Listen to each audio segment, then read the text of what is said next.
Welcome to the deep dive. Today we are really getting into it. We're looking at the 2025 reviews for the BetMGM app, and we're going way beyond the marketing. I mean, on the surface, the perception is just stellar. Experts are calling it the best sports betting app in the US. It's got a 4.8 rating from, over 37,000 iOS users?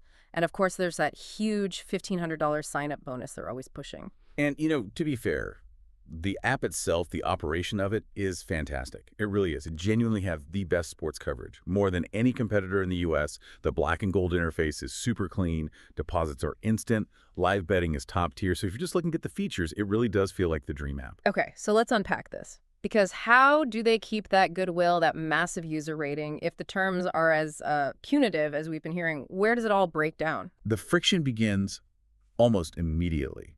It starts the second you look at their fundamental policy. Yeah. If you actually read the terms of service, really read them, you find this one clause. It basically says the company can decide the maximum amount you can wager on any event completely at their discretion. At their discretion. And this is the key part.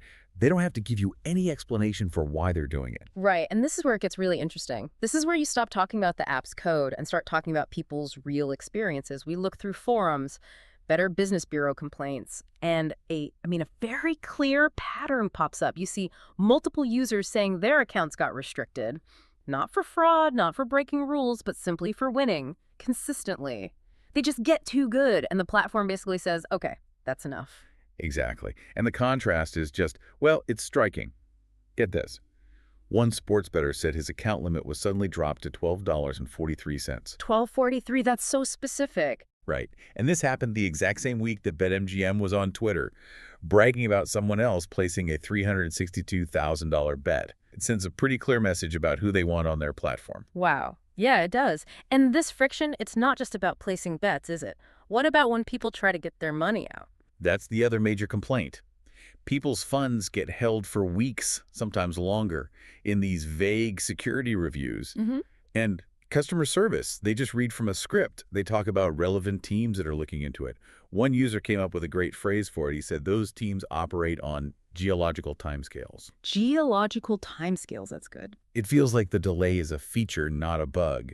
It's meant to be frustrating. And we have to talk about the high-stakes risk here, the legal side of things. Yeah. There was that famous case of a woman won over $3 million on one of their casino games. BetMGM paid out $100,000 and then just stopped. They claimed the game malfunctioned and refused to pay the rest. And what happened with that? The Michigan Supreme Court actually ruled against her in 2025. They sided with the company. So that sets a really scary precedent. It suggests their own claim of a malfunction can void a legitimate win. That is incredible. Okay, let's pivot to that bonus then, the big one, the $1,500 sign-up offer. We know it has a 20 times wagering requirement, but can you explain why locking your own deposited money with the bonus is such a big deal? It essentially creates a financial hostage situation. Let's say you deposit $500 of your own cash. They give you $500 in bonus credit, but that bonus has the 20x requirement, so you have to bet $10,000 before you can touch that bonus money. Right. But the real trap is they link your own $500 to that bonus. So you can't withdraw your original deposit until you've satisfied all 17 paragraphs of their terms. So people felt like their own cash was just frozen. So the verdict here seems pretty clear. If you're a casual player, someone who, loses more than they win. Oh, you'll be treated like royalty. Fast deposits, slick app, great experience, everything works perfectly. But the second you start winning consistently. The second you start beating their lines, that's when their operational excellence suddenly disappears. You can pretty much expect your account to be quietly shut down. And what's so fascinating is that this isn't some kind of unique scam. This is just how modern sports books are built.